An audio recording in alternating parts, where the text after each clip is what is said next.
برطانیہ میں 9 دن پہلے فسادات ہوئے اور صرف 9 دن کے اندر مقدمات درج ہوئے، ملزم پکڑے گئے، ان پر کیسز چلے اور انہیں سزائیں ملنے کا سلسلہ بھی شروع ہو گیا ہے۔ فسادات کے دوران کسی نے برطانوی پولیس کو صرف مکہ بھی دکھایا ہے تو اسے 2 سال کی سزا دی ہے۔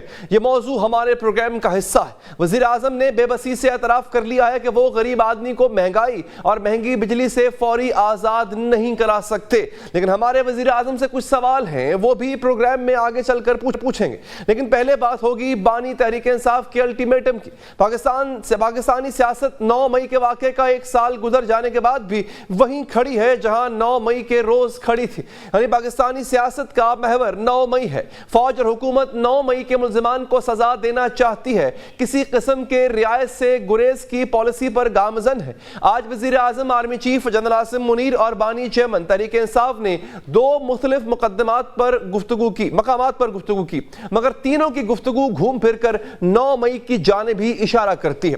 9 مئی کس نے کرایا؟ 9 مئی کے ملزمان کو سزا کیوں نہیں ہو رہی؟ 9 مئی میں ملوث کرداروں کو سامنے لانے کے مطالبات کے بیچ آج اسلام آباد میں انتہائی اہم نیشنل علماء کنونشن ہوا، جس میں اس واقعے کے حوالے سے ریاست کی پالیسی واضح اور 2 ٹوک انداز میں بیان کر دی گئی۔ آج کنونشن سے وزیر اعظم Pakistan Shehbaz Sharif, chief of army staff general Syed Asim Munir نے خطاب کیا۔ دونوں شخصیات نے ملک میں بڑھتی ہوئی شدت پسندی اور انتشار پسندی پر کھل کر گفتگو کی۔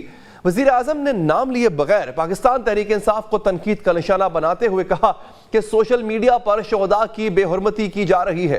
9 مئی سے زیادہ دلخراش واقعہ پاکستان کی تاریخ میں نہیں ہوا۔ وہ جو پاکستانی ہونے کا دعویٰ کرتے ہیں وہ اس لبادے میں دشمنی کر رہے ہیں، ان کو پہچاننا ہوگا۔ سوشل پر جو جھوٹ بولا جاتا ہے، جو حقائق کو مسخ کیا جاتا ہے، جو گالی گلوچ کا بازار گرم ہے، اور یہاں پر بیٹھے یہ سپہ سالار، یہ سامنے بیٹھے جو فوجی افسران یا پولیس کے افسران اس ملک کے دفاع کے لیے قربان ہو گئے، ان کو آج سوشل میڈیا پر جس طریقے سے ان کی جو بے حرمتی کی جا رہی ہے، 9 مئی کا واقعہ آپ کے سامنے ہے، اس سے زیادہ دلخراش واقعہ پاکستان کی تاریخ میں کوئی نہیں ہوا۔ آرمی چیف نے اپنے خطاب میں پاک افغان تعلقات، دہشت گردی، مسئلہ فلسطین اور انتشار پسندی پر کھل کر گفتگو کی۔ جنرل عاصم منیر کا کہنا تھا کہ کسی نے پاکستان میں انتشار کی کوشش کی تو رب کعبہ کی قسم ہم اس کے سامنے کھڑے ہوں گے۔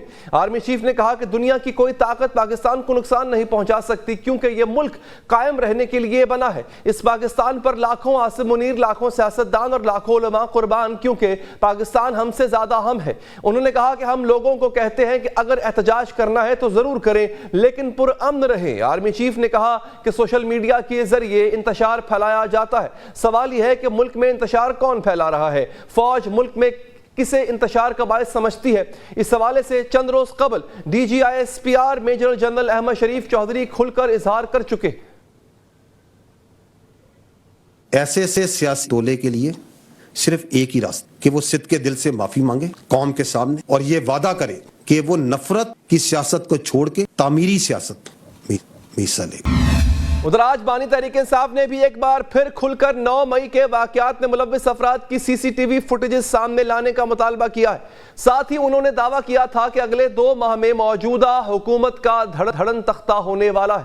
اڈیالہ جیل میں اپنے اور اہلیہ بشرا بی بی کے خلاف 190 ملین پاؤنڈ ریفرنس کی سماعت کے موقع پر صحافیوں سے غیر رسمی گفتگو کرتے ہوئے بانی PTI نے کہا کہ حکومت کا وقت ختم ہو رہا ہے، ان بے وقوفوں کو سمجھ نہیں آ رہی، اس حکومت کے پاس 2 ماہ سے زائد کا وقت نہیں ہے، 2 ماہ میں اس حکومت کا دھڑن تختہ ہونے والا ہے۔ اس موقع پر صحافی نے کہا کہ سانحہ 9 مئی کی تمام فوٹیجز آن ریکارڈ موجود ہیں، ریگولر میڈیا نے اس کو لائیو دکھایا۔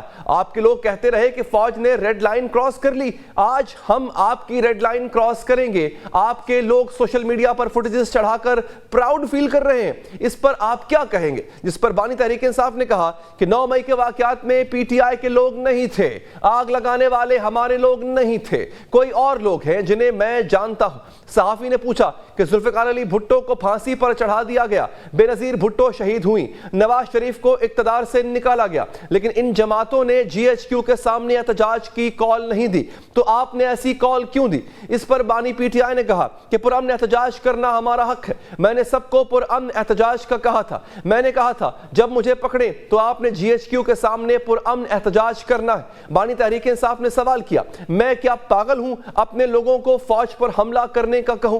صحافی نے سوال کیا, حکومت میں شامل لوگ کہہ رہے ہیں آپ اس لیے معافی کی طرف جا رہے ہیں کیونکہ آپ کو پتا ہے کہ آپ کا ٹرائل اب ملٹری کورٹس میں ہونا ہے. اس پر بانی تحریک انصاف نے کہا کہ ان ریلو کٹوں کا ایک ہی مقصد ہے, فوج کے ذریعے پی ٹی آئی کو ختم کیا جائے اور یہ بچ جائیں, لیکن یہ نہیں بچیں گے. میرے خلاف یہ سب اس لیے کیا جا رہا ہے کہ میں کوئی ڈیل کروں, لیکن میں کوئی ڈیل نہیں کروں گا. میرے خلاف جتنے مقدمات بنائے گئے ہیں بنا لیں, جتنا جیل میں رکھنا ہے رکھ لیں. صحافی نے سوال کیا, آپ نے موجودہ آرمی چیف کو پیغامات بھجوائے کہ آپ نیوٹرل ہو جائیں. اس پر بانی تحریک انصاف نے کہا کہ میں نے آرمی چیف کو صرف غیر سیاسی ہونے کا کہا تھا کہ آئین کی حدود میں رہیں, میں نے نیوٹرل کا نہیں کہا تھا. نیوٹرل تو صرف جانور ہوتا ہے. بانی تحریک انصاف حکومت کو جانے کے لیے تاریخ دے رہے ہیں, مگر سوال یہ ہے کہ حکومت جائے گی کیسے؟ تحریک انصاف کے پاس حکومت ہٹانے کے لیے کیا آپشن؟ حالانکہ حقیقت یہ ہے کہ پاکستان تحریک انصاف کو بانی پی ٹی آئی کی رہائی کے لیے احتجاج کرنے میں پہاڑ جیسی غیر محسوس رکاوٹوں کا سامنا ہے. ایک قدم آگے بڑھائے تو 2 قدم پیچھے چلی جاتی ہے. مہینوں سے پیش قدمی اور پسپائی میں آنکھ مچولی چل رہی ہے. ناظرین, اسی پر بات کریں گے. ہمیں جوائن کیا ہے پاکستان تحریک انصاف کی رہنما محترمہ زرتاج گل صاحبہ نے. زرتاج گل صاحبہ, آپ کا بہت بہت شکریہ, آپ نے وقت نکالا. اب یہ جو دعویٰ ہے بانی تحریک انصاف کا کہ حکومت کے پاس صرف 2 ماہ رہ گئے ہیں, آپ کے پاس ایسی کوئی اطلاعات ہے؟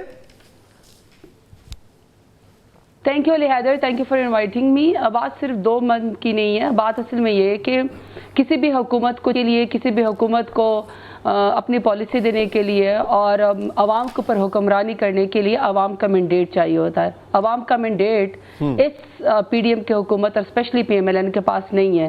نواز شریف صاحب کا پتن کا جو آ چکا ہے سروے ان کے کانسٹیچوئنسی کا, اس میں پتہ چلا کہ وہ تو 88,000 سے ہار چکے ہیں. اسی طریقے سے شہباز شریف ہیں, اس طریقے سے مریم نواز ہیں. تو جو لوگ بھی اس وقت پاکستان میں چاہے وزیر اعظم بنے ہوئے ہیں, چاہے وہ حکومت کرے پنجاب کے اندر, بیسکلی ان کے پاس عوام کا مینڈیٹ اور کریڈیبلٹی نہیں ہے. ایونچولی علی حیدر یہ بات یاد رکھیے گا کہ یہ حکومت جتنی مرضی آپ ان کو اپنا کیپٹل دیتے, جتنا مرضی آپ ان کو کندھا دے دے, جتنا مرضی وہ غیر آئینی حربے استعمال کر کے عوام کا گلا دبا کے اور جو بھی فساد اور جبر کر کے اپنی کرسی کو طول دے دے, ایونچولی ان کا جانا ٹھہر گیا ہے. اور حالات ایسے بتا رہے ہیں کہ کوئی چیز ان کے کنٹرول میں نہیں ہے, اور کنٹرول ہوگی بھی کیوں؟ جب عوام کا ڈر ہوگا, عوام کا ووٹ ہوگا, تو عوام کے لیے آپ فیصلے کریں گے. دیکھیں لا اینڈ آرڈر کی سچویشن دیکھیں, بالکل بھی پاکستان کے اندر لا اینڈ آرڈر کی سچویشن خراب ہے, اور کوئی انٹیریئر منسٹر یا ہمیں بریفنگ دینے کو تیار نہیں ہے. اگر آپ فارن پالیسی کی حالت دیکھیں تو ان کو کچھ بھی نہیں پتا ہے کہ ان کے بارڈرز میں کیا ہو رہا ہے, یا ریجنل جگہوں کے اوپر اس وقت کیا سچویشن, اس وقت کیا چینجز آ رہی ہیں, ان کو کوئی ادراک نہیں ہے. فارن منسٹر کو بالکل کچھ نہیں پتا. اگر آپ ملک کی اکانومی کی حالت دیکھ لیں تو جتنی مہنگائی کی وجہ سے لوگ خودکشیاں کر رہے ہیں, اس کے بارے میں ان کے پاس کوئی ویژن موجود نہیں ہے.